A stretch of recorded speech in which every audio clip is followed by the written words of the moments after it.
Punch! What a name. What a name for a peaceful Autobot.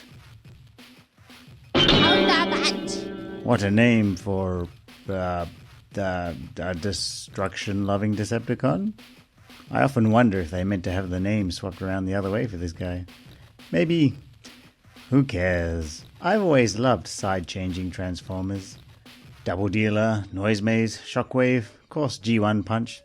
Punch here came from the Transformers Collectors Club before they went complete arsehole. I insult them a lot, and I don't have much respect for them now, but they occasionally did make something good and inspired.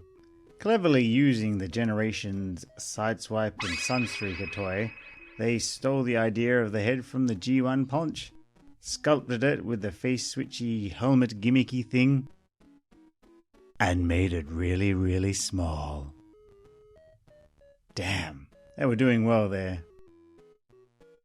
The sculpt of the head, although small, is rather nice. God, he looks bloody sad though. Looks like he lost his favourite coffee cup, or his pet puppy died. Look at those eyes. Those poor, sorrowful eyes. This guy needs a holiday.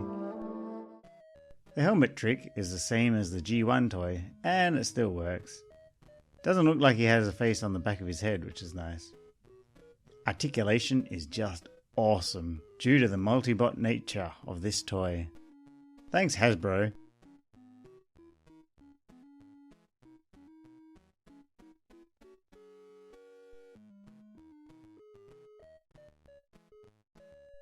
One issue, Punch's feet, in the default club configuration, just don't stand very well. However, this can be overcome by angling the shins in a little bit. Gotta admit that I love the colours on this guy. Well, not so much this guy. Punch is a bit plain, and the screw in his groin and thighs are a bit unsightly. The orange, yellow, kind of McDonald's cheese slice colouring is definitely required to break up that blue. His gun configuration also sucks. I can never get the engine thing to stick onto the gun in either punch mode or counterpunch mode. So I just stick it on his back in either mode to hide the faction insignia on the back. The bio image makes the gun look really awesome with its colours and switcheroobery.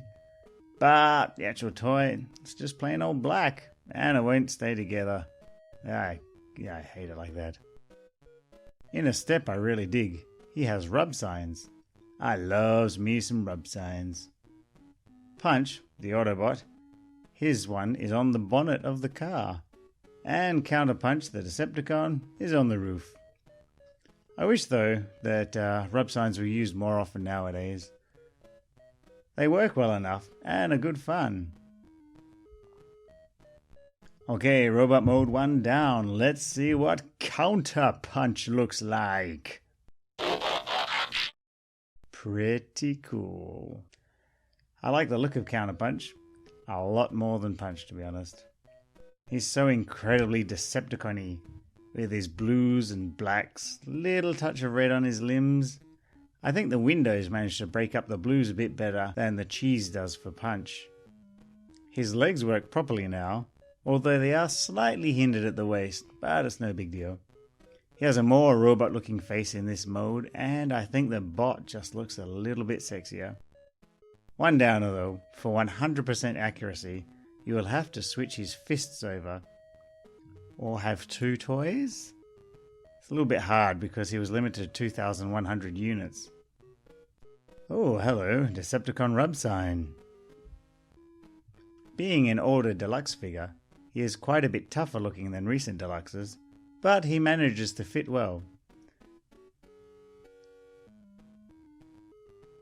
I always think that a soldier of his rank should be a little bit larger than his plebs. Vehicle mode is some kind of super race car. It looked good as Sideswipe, it looked good as Red Alert, Sunstreaker, Breakdown, and whoever else this toy got coloured into. it still looks good. And check this out. Have a look at that shininess. Damn, I love a little bit of metallic plastic coloring in there as almost as much as I love light piping. Oh yeah, that's the spirit. Vehicle mode looks ace, and the sparkliness is noticeable in robot mode as well because it uses the same parts. It really takes this guy to the next level. Coloring is simple, just that beautiful sparkly blue with some black on the sides, black windows, secretive. Oh shit! What the hell is the deal with this burst of color on the back end?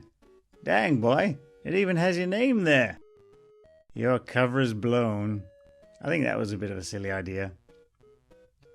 It does look out of place, but it's kind of okay. I suspect for vehicle mode it could have been dropped. However, it looks like it's likely there to homage the stickers that were on the G1 CounterPunch's knees. Luckily though, I'm still mesmerized by the sparkly plastic and can manage to look over this random purple on vehicle mode.